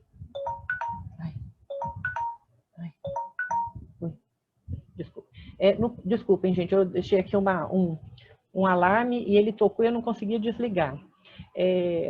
Bom, finalmente, marcas de proveniência, elas o estudo dessas marcas permite que você deixe à vista, né, destaque a missão e a memória, tanto a missão institucional como a memória institucional do tribunal. Elas são elementos que permitem que você faça esse delineamento. E eles também podem ajudar a entender as relações do tribunal com personalidades da área jurídica, principalmente através das doações, né, e das dedicatórias que a gente vem encontrando. Próximo.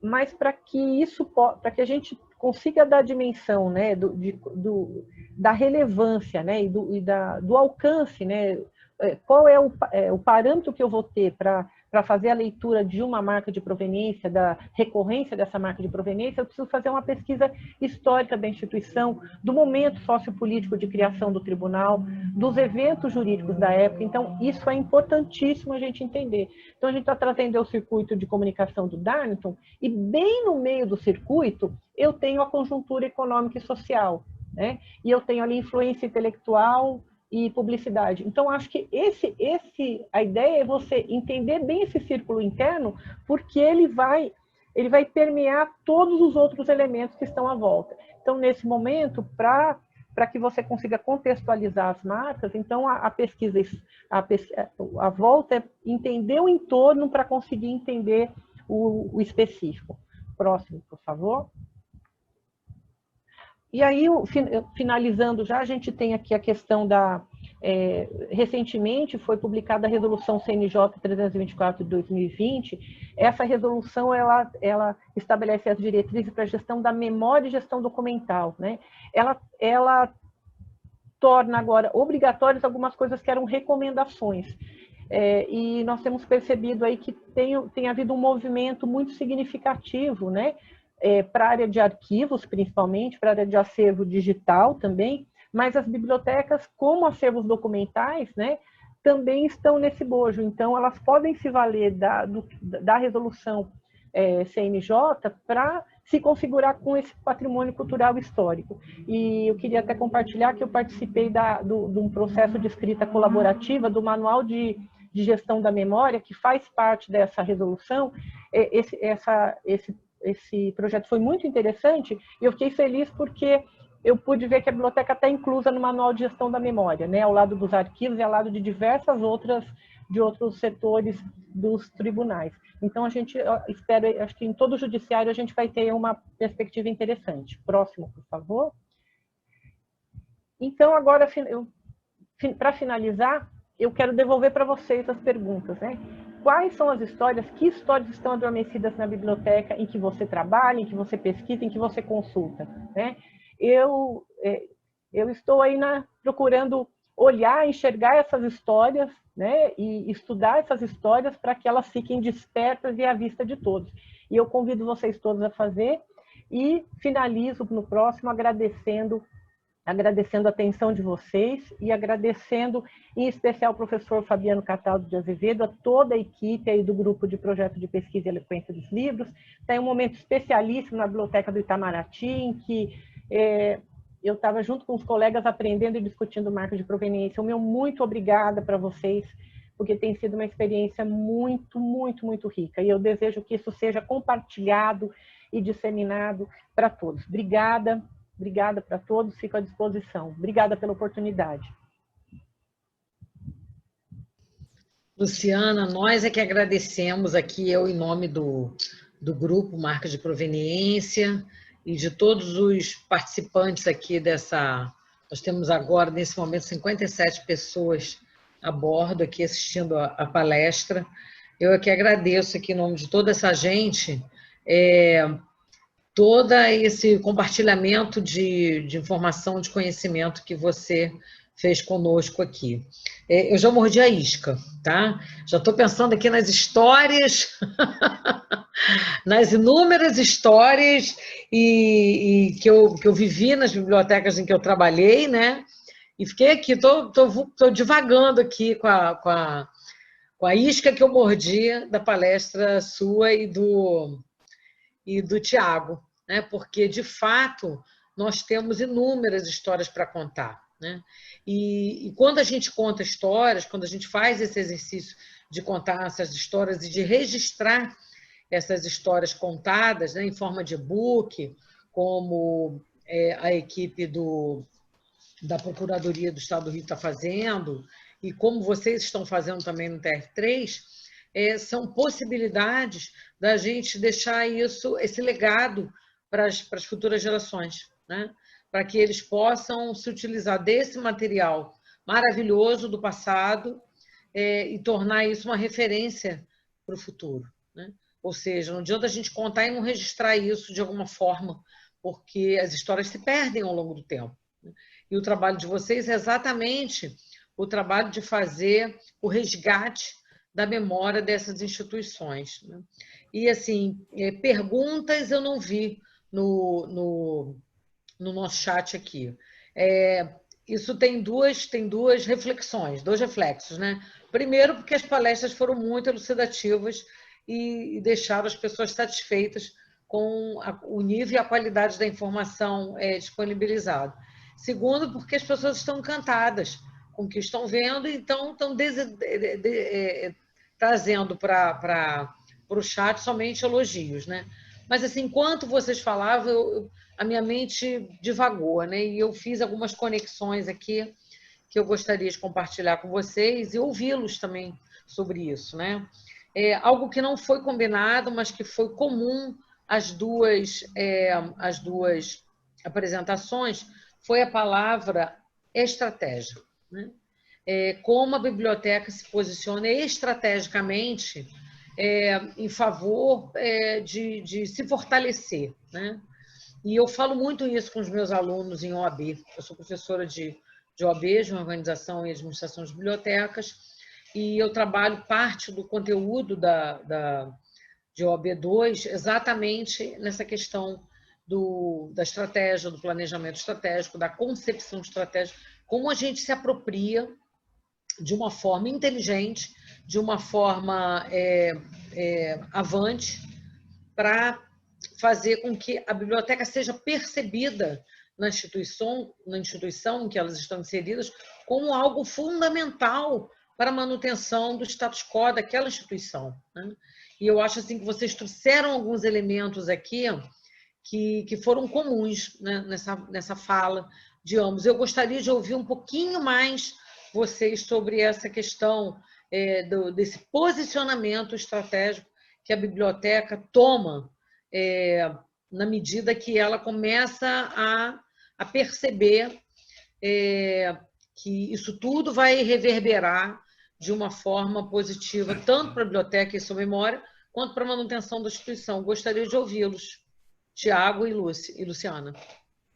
Professora, eu fiquei um tempo sem o seu áudio, você comenta, né? Pede para a gente falar um pouco mais sobre a questão estratégica, é isso? Isso, porque foi algo comum às duas palestras. Claro que além de muitas coisas que vocês trouxeram em comum, mas um ponto em comum que eu percebi foi a questão de vocês criarem um posicionamento estratégico, né, a partir dessa pesquisa, da revelação de todas essas questões muito interessantes, sim, né? Sim. Eu queria que vocês abordassem isso aí de uma forma livre agora, né? Livre da palestra, né? De uma forma...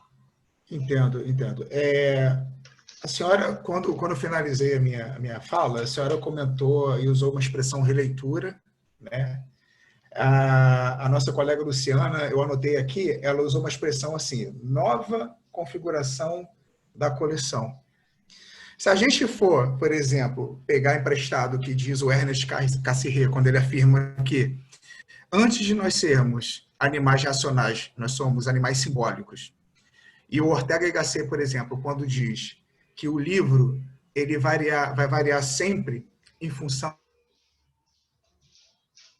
para o bibliotecário e para a sociedade, a gente vai perceber, né, que é uma palavra muito em moda, trabalhar, ressignificar o olhar sobre a nossa coleção. Por exemplo, quando um escritor, na década de 40, na década de 50, ele forma o seu acervo e ele faz as suas anotações manuscritas sobre a obra, ele não faz ideia de que daqui a 50, 60, 70 anos os seus exemplares estarão sendo reestudados e ressignificados à luz da biblioteconomia ou à luz de outro segmento do conhecimento. Então, utilizo novamente a expressão curadoria, pesquisador, pesquisa. Nós precisamos entender que existe um potencial muito grande em nosso acervo. Na maioria dos acervos. A gente está aqui, por exemplo, a Luciana é uma colega da área jurídica. As bibliotecas jurídicas não podem ser negligenciadas quando se trata do aspecto memória. As bibliotecas jurídicas, muitas vezes, salvaguardam os únicos registros de conhecimento, os únicos registros de fluxo de usuários, de primeiras pesquisas daquela instituição.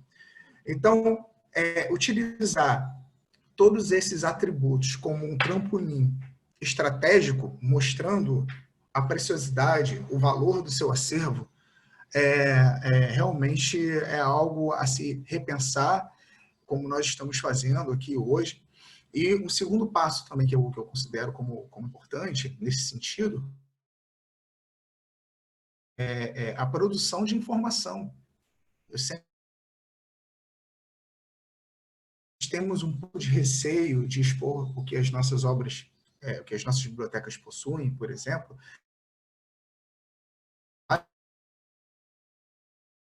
Claro, todos os aspectos de preservação, outras pessoas vão divulgar, outras pessoas vão escrever, seja o jornalista, seja o historiador. Então, nós temos um olhar geral, nós temos um olhar da gestão da curadoria. E esse primeiro passo, né, a Luciana comentou, olha, ainda é embrionário. O nosso, no que diz respeito à coleção do acervo fundador, também é. Mas fazer com que outros colegas bibliotecários, olha, veja, por exemplo, a nossa biblioteca, a Biblioteca da Procuradoria, não havia, até onde eu tenho conhecimento, né, sido objeto de pesquisa, até o ano ali de 2012, até o ano de 2011. Desse período para cá, nós já temos uma série de trabalhos publicados, de teses, de dissertações que mencionam ou que falam de trabalhos de conclusão do curso. A gente tem vários professores aí da Unirio, nós temos estagiários que escrevem sobre a nossa biblioteca. Isso também faz parte de um movimento estratégico, porque reflete na produção de conhecimento em diversas vertentes.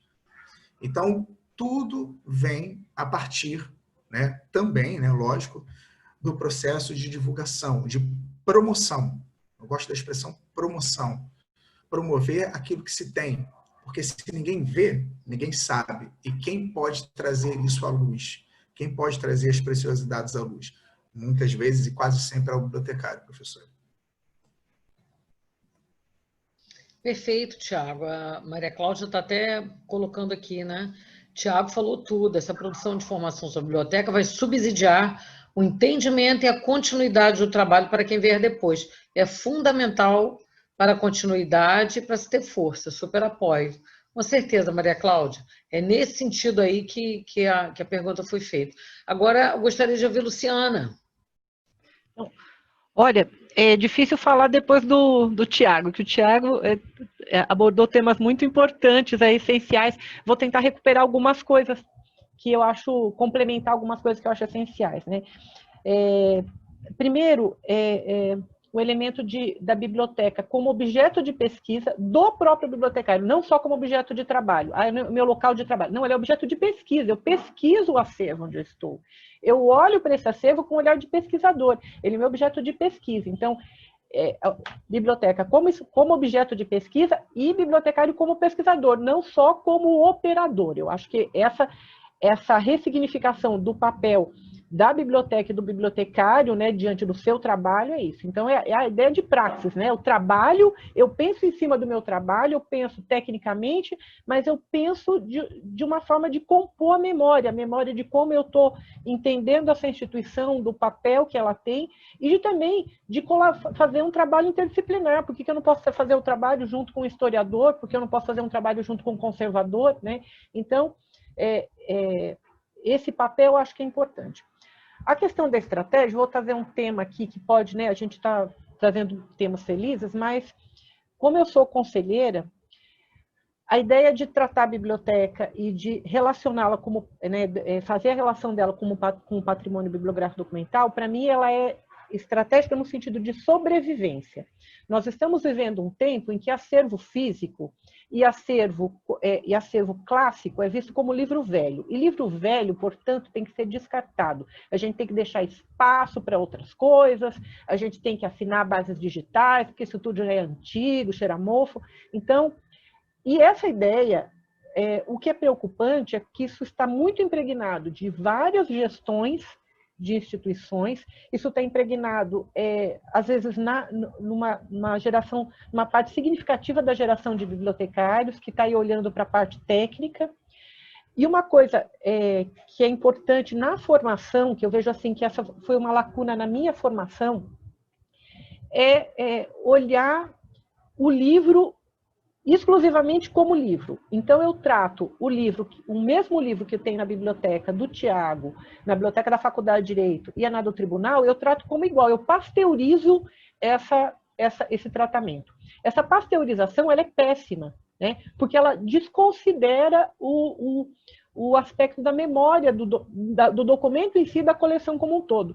Se um documento é igual ao outro, ele não tem importância. Se eu pego esse documento e coloco e digitalizo, então já não preciso do físico. Então, eu desconsidero todo o universo, porque eu não estou pasteurizando o tratamento. Então, o livro que tem o mesmo título que tem na biblioteca da PGE do Rio, não é igual da Faculdade de Direito da USP, não é igual da biblioteca do TRF, que também não é igual da biblioteca da Seção Judiciária de São Paulo. Eles são diferentes, eles têm trajetórias diferentes.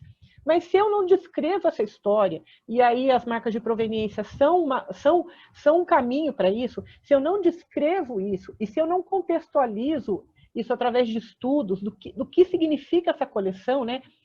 Qual é o discurso da minha coleção? Qual que é a história que a biblioteca do TRF3 tem para contar? Né? Ela fez parte de um momento, ela foi criada dentro do bojo da Constituição de 88, pensando um novo caminho para a Justiça Federal. Esse acervo que foi comprado, ele não é igual a nenhum outro. Ele não é uma coleção, ok, mas ele não é igual a nenhum outro. Uma biblioteca jovem pequena, mas não é igual a nenhuma outra. Se eu não dou voz para esse discurso dessa biblioteca, se eu não dou voz para o discurso desse acervo, ninguém mais vai dar. Se eu trato esse acervo, descrevo ele igual a qualquer outro, eu pasteurizo. E aí eu mato a possibilidade dessa biblioteca ter um outro nível, né? Então, quando eu digo assim, olha, esse acervo, ele teve uma história, ele tem uma relação com uma visão humanista, esse acervo é importante por isso, a pessoa entra na biblioteca e vai pensar, não, nossa biblioteca é importante, é isso. Então, estou pensando em sobrevivência mesmo. Eu estou pensando, a gente está num momento em que a gente precisa de estratégias para fortalecer e para dar visibilidade para o nosso trabalho. Então, nesse sentido, a gente tem que, não é criar sentidos que não existem, não, é evidenciar histórias que estão lá e que precisam ser contadas. O bibliotecário está num papel, num ponto estratégico. Olha, ele está dentro do acervo, está olhando quem vem buscar, está olhando o que está sendo publicado, e ele pode fazer isso. Mas não dá para fazer sozinho. Então, o papel de eu fazer isso em grupo, de eu ter um grupo de pesquisa, e de eu pensar isso dentro da academia também, eu ter esse diálogo, né? Esse jogo entre esse bate-bola, academia prática, academia profissional, também é essencial. E aí, eu, como técnica, né? Eu sou uma técnica que está, eu não sou uma pós-graduanda, eu sou uma técnica que está trabalhando, então, acho assim, é fundamental do bibliotecário entender assim, eu não estou no programa de pós-graduação, não tem problema, você pode estudar o seu acervo, então vamos nos organizar. Então, essa ideia, né, começando lá, o papel, eu recupero o papel, biblioteca como objeto de pesquisa, bibliotecário como pesquisador, vou olhar como as minhas práticas, as práticas que são privativas do profissional, catalogação, oferta de serviços, classificação, como é que eu estruturo esse acervo, como é que eu dialogo, como é que eu faço o diálogo com outros espaços de memória dentro da minha instituição, de outras instituições, né? E como é que eu faço coletivamente. Eu acho que tem um ponto estratégico aí também que a gente pensa, que assim, você está num grupo de pesquisa, você fortalece. Eu sozinho na minha instituição, eu penso, mas aqui eu não sou uma biblioteca, eu não sou o arquivo, entendeu? O arquivo não, meu arquivo tem coisa que está lá na memória do mundo, maravilha, mas é a biblioteca, mas a biblioteca é meio patinho feio. Não, a biblioteca está junto com isso, está dialogando com isso. Então, e aí, O grupo de pesquisa, com essa inspiração dos colegas, fortalece você, fortalece a sua reflexão, amplia a sua discussão e começa a dar espaço assim, olha, a minha biblioteca é como a dela, né? Olha, mas eu posso me inspirar no que ele fez. Então, esse diálogo também é importante. E a questão é o seguinte, quando essa provocação é o seguinte, eu estou naquele reino novo, tá? O reino novo que é jovem, é reino jovem, mas aqui eu não tenho história para contar. Não tem, eu tenho que aprender a enxergar, né? Eu tenho que enxergar de formas diferentes, né? E aí eu devolvo, tem história para contar. Tem história para contar, só que eu tenho que saber enxergar. E aí no saber enxergar, marca de estratégia é um elemento aliado com história do livro, aliado com bibliografia material e aliado com conhecimento da instituição, aliado com conhecimento da área com a área do conhecimento que você está. Tudo isso junto, combinado. Gente, desculpa, me empolguei. Eu me empolgo com essa parte. Não, pelo amor de Deus, a gente está adorando te ouvir, Luciana, porque a sua fala é inspiradora, né? Eu tenho certeza que, embora as pessoas não estejam comentando muito aqui, eu sei que elas estão ali, colocando minhocas a gente colocou minhoca na cabeça das pessoas aqui, é tudo que a gente quer, né? Nós não estamos aqui só para contar histórias, a gente está contar história e inspirar as pessoas, né? Inspirá-las para que elas possam fazer, se querem se juntar a nós e fazer coisas interessantes e contar histórias, né? Porque, como vocês muito bem falaram, e foi citado aqui também no chat, tem uma ação política diretamente relacionada a essa ação estratégica, né? Que certamente já é um desdobramento desse trabalho que vocês vêm fazendo. Esse seu comentário aqui sobre a resolução do CNJ, que destaca aqui o papel da gestão da memória, da gestão dos documentos, isso é um passo, gente, inspirador para que outras áreas, que não só a jurídica, também comecem a se sensibilizar, né? Ou seja, o trabalho de vocês, já, além de todos os frutos que vocês já têm, ela está dando sementinha em outros lugares, porque o fato da justiça já reconhecer as bibliotecas dentro desse universo, a gestão da memória, a gestão dos acervos como algo importante, isso aí vai ter repercussões para outras áreas, para as áreas da medicina, para a área universitária, para as áreas militares e para tantas outras mais que surgirem aí, né? E foi comentado aqui no chat também a questão de vocês terem uma ação junto aos conselhos, né? Os conselhos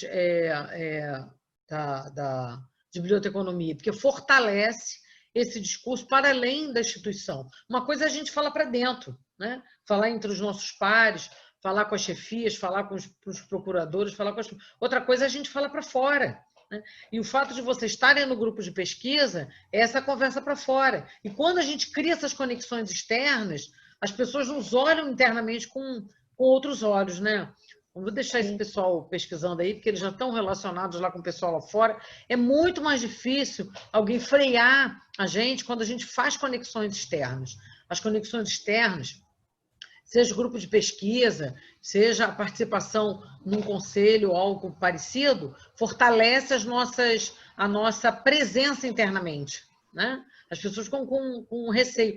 Eu não mexer com aquele pessoal não, que eles estão estudando, a pesquisa deles já tem ressonância lá fora, os grupos, eu não posso atrapalhar. Se não ajudar, pelo menos não atrapalha. Já é um grande acréscimo, né? Uhum. Eu queria ouvi-los também um pouquinho sobre isso aí, antes da gente encerrar. Sobre essa conexão com os conselhos, se vocês queriam acrescentar alguma coisa sobre isso. A Luciana estava comentando aqui, eu estava sorrindo levemente, porque é muito bom, né? Outro dia eu estava na biblioteca e às vezes vem uma autoridade, vem um pesquisador, aí vira para o outro e fala baixinho assim, essa é uma das bibliotecas mais importantes do Rio de Janeiro, né? Aí você fica feliz, né? É isso aí mesmo. Mas sobre essa questão que você comentou sobre essa articulação com grupos, né, entidades da área, eu estou tendo essa experiência agora, já colaboro há alguns anos com o GIDJ, que é o Grupo de Profissionais de Informação e Documentação da Área Jurídica do Rio de Janeiro, É incrível como a sua visão realmente ela é mudada, ela é modificada, isso para melhor, que eu me refiro, né? Eu já tinha colaborado de outras formas, eu tinha colaborado como editor de editoração durante alguns anos, mas quando você sai desse espaço e vai, por exemplo, uma função de presidente ou de diretor, enfim, as coisas vão mudando e você vai percebendo como essa articulação ela é fundamental. Como você disse, realmente fortalece muito. E eu deixo aqui o meu incentivo para que todos, de alguma forma, possam colaborar direta ou indiretamente com grupos de discussão, com grupos de pesquisa, com projetos de pesquisa, com as reuniões técnicas que são feitas por os grupos de profissionais, né? Pelas entidades de classe, porque isso realmente fortalece demais e faz com que se solidifique um caminho, se pavimente um caminho. Eu acho que somando todos os esforços, a gente tem um resultado muito positivo para a nossa área, de fato. Olha, eu concordo plenamente com o Tiago. Queria, falando muito rapidamente aqui da experiência em São Paulo, né? O Rio é um espaço assim, que pela força da Biblioteca Nacional, das várias instituições de memória, das bibliotecas centenárias, clássicas, importantes, o estudo da história do livro, da bibliografia material, né, e de toda essa parte, ela é mais evidenciada. Em São Paulo, a gente percebe tem uma carência disso. Assim, né, os colegas que tratam disso, as pessoas falam assim, é a turma que gosta de livro velho. Ah, Luciano, livro velho é com a Luciana. Eu falei, gosto mesmo que conta a história. Você não consegue enxergar a história, eu fico triste, mas eu vou contar a história do livro para você, vamos lá. E essa discussão, né, essa discussão assim, da turma que gosta do livro velho, né, e daí você tentar ressignificar isso, porque você está falando aqui, o mote é biblioteca, inteligência artificial, maravilha, vamos combinar a inteligência artificial com o patrimônio bibliográfico documental, vamos falar disso, como é que isso se combina, né? Então, essa visão técnica e tecnológica, ela é muito evidenciada em São Paulo. Então, a questão, quando você discute memória, patrimônio bibliográfico, patrimônio documental, isso vai se esquivando para arquivo, para museu, né? Para a parte dos historiadores. E a gente fala, não, mas isso tem a ver com biblioteca também, né? Não é só isso. Então, aí a gente volta à questão da pasteurização, né, disso. Quando a gente pensou na criação da biblioteca, propôs a criação da comissão temporária dentro dessa gestão do conselho, até hoje, né, você percebe que tem gente que entendeu o que você colocou, tem gente que acha que isso ainda é coisa da área de artes, é coisa para a biblioteca de obras raras, mas tem gente que entendeu, né? Porque essa é uma área que a gente foi ficando perdida, né? Foi ficando perdida, assim, foi ficando suspensa, né? Esquecida. E agora, quando você traz isso, e as pessoas percebem, não, isso tem a ver comigo, né? Então, a ideia de trabalhar dentro do conselho é porque o fato de você ter uma comissão dentro do conselho, o pessoal já pensa, nossa, mas isso é tema de conselho? Sim, isso é tema de conselho. E como você está na estrutura, né, você consegue fazer contato com outras instituições. Então, a gente teve aí um encontro paulista de patrimônio o ano passado, que nós vamos publicar os anais, que estão muito atrasados, nós vamos publicar os anais esse ano, que nós percebemos, criou um espaço de discussão, um fórum de discussão entre biblioteca, arquivo, conservação, museologia, falando de patrimônio histórico e patrimônio documental. Isso está na biblioteca, está no arquivo, está no museu, e tudo isso pode se conversar e se fortalecer. E nós percebemos que é um fórum que precisa ser criado, precisa ser mantido, porque não tem essa discussão. Você, quando fala de patrimônio, cai para o patrimônio edificado, e patrimônio arquitetônico e patrimônio artístico. O documental histórico fica ali meio esquecido. Então, esse foi um fórum. A outra coisa que a gente viu que foi muito importante é chegar nas escolas. A gente conseguiu chegar em algumas escolas. Então, assim, a Unify convidou para a gente ir lá e conversar com os bibliotecários, a FESP, Fundação Escola Sociologia e Política, convidou a gente também. Na FESP, a gente teve a felicidade de conseguir fazer uma oficina. Então, a gente foi lá, dentro da biblioteca da faculdade, falar de patrimônio. E a gente falou assim, não, a ideia era uma oficina, porque eu falei, a gente falou um pouquinho do que é patrimônio, mas o segundo momento foi, vamos pegar os livros olhem para esses livros com um olhar diferente. Foi uma festa. Não teve ninguém que não se empolgou. Essa empolgação, quando a gente falou assim, eu descobri a história do livro, eles olharam as almas dos livros, agora não tem mais jeito, agora eles não vão olhar os livros da mesma forma. Essa experiência a gente tem que trazer. Então, aproximação com as escolas, você evidenciar isso dentro como um trabalho, né, que não está associado só a museu, só a arquivo, só a biblioteca de obra rara, e entender que você pensar o seu acervo como um elemento estratégico de preservação da memória institucional, regional e em algum nível nacional. Porque a hora que essa ideia da reconfiguração, eu olho aquele mesmo acervo e eu dou novos significados e eu reconfiguro isso em âmbitos maiores do que só a minha instituição. E isso é importante para a profissão como um todo. Isso confere para o profissional, reconduz o profissional ao lugar onde ele precisa estar, né? Então, assim, vocês... Vai ter eleição para o conselho agora, gente. Todo mundo vai ter que votar para os seus conselhos de biblioteconomia agora. Então, peçam para os seus conselhos formarem comissões. Se proponham a formar comissões dentro dos seus conselhos.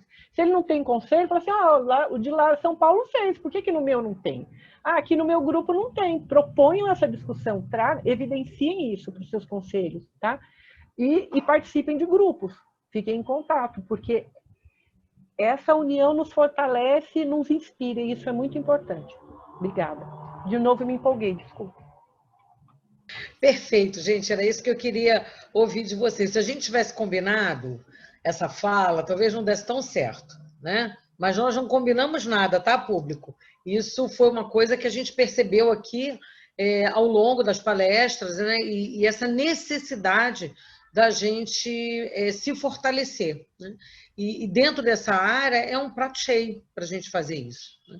Então, queria deixar esse recado aqui final para os nossos ouvintes, né? Para os muitos alunos nossos que estão aqui nos ouvindo e muitos pares aqui da nossa profissão, para que a gente conte histórias das nossas bibliotecas, para que a gente encontre nesse nosso acervo, nessas bibliotecas, o verdadeiro valor estratégico que elas têm para a instituição, para a sociedade, para a área do conhecimento em que ela está representando, e que a gente possa, a partir disso, né, tornar isso um caminho viável para nos fortalecer como categorias, como áreas do conhecimento e naquilo que a gente acredita. Gente, eu só tenho a agradecer a presença e a participação de Luciana, de Tiago, que nos ofereceram assim, uma manhã deliciosa. Eu ficaria aqui o resto do dia conversando com vocês, de tão interessante, tão inspirador que é essa fala, né? E tenho certeza que os nossos ouvintes também. Mas é chegada a hora da gente encerrar, né? Nós temos aí uma necessidade, uma limitação física aí do espaço. E, gente, se inscrevam, semana que vem tem outra sessão, tá? As inscrições começam amanhã lá no site. Entrem, participem, chamem os colegas, venham participar aqui, porque vale muito a pena. É um tempo dedicado de crescimento. Eu hoje aprendi muito aqui com vocês e vou ficar aqui mais uma sementinha que a gente plantou aí dentro desse terreno fértil que é a biblioteconomia, especialmente essa área da história do livro das bibliotecas, que eu passei a amar quando eu cheguei na Unirio e conheci Stephanie Freire e conheci a Fabiano Cataldo, e dessa gente eu não largo mais. Obrigada, pessoal. Um grande abraço a todos, tá? Estamos juntos aí, fortes e firmes e fortes na condição desse trabalho. Obrigada e parabéns, parabéns, parabéns pelo trabalho maravilhoso que vocês realizam, né? Deixa eu só fazer uma propaganda aqui no último minutinho final. Nós temos o grupo Batendo Pernas por aí nas bibliotecas carioca, que Stephanie Freire e Cataldo também participam, Marli Bibas foi nossa bolsista no passado, e esse ano já formada, né? Tá só como nossa voluntária, Vanessa Batista e outros que estão aqui também presentes nessa sala. Desculpe se eu não citar todos. O nosso projeto tem a finalidade de desmistificar essas bibliotecas centenárias, históricas e lindas e maravilhosas que as pessoas não têm como delas. Então, a ideia é levar as pessoas nessas bibliotecas para que elas conheçam e passem a perceber o valor que elas têm para o patrimônio nacional, para o patrimônio histórico, documental, e passem a fortalecer a existência, né, e a manutenção desses locais de memória. Em breve a gente vai chegar em São Paulo, tá, Luciana? Em breve, a gente já tem muitos planos aqui de em breve chegar lá e passar a fazer um Batendo Perna em São Paulo. Planos temos, é só uma questão de oportunidade, tá bom, gente? Assim que a gente voltar à ação também, vocês vão ficar sabendo aí nas redes sociais para baterem perna conosco nas bibliotecas cariocas.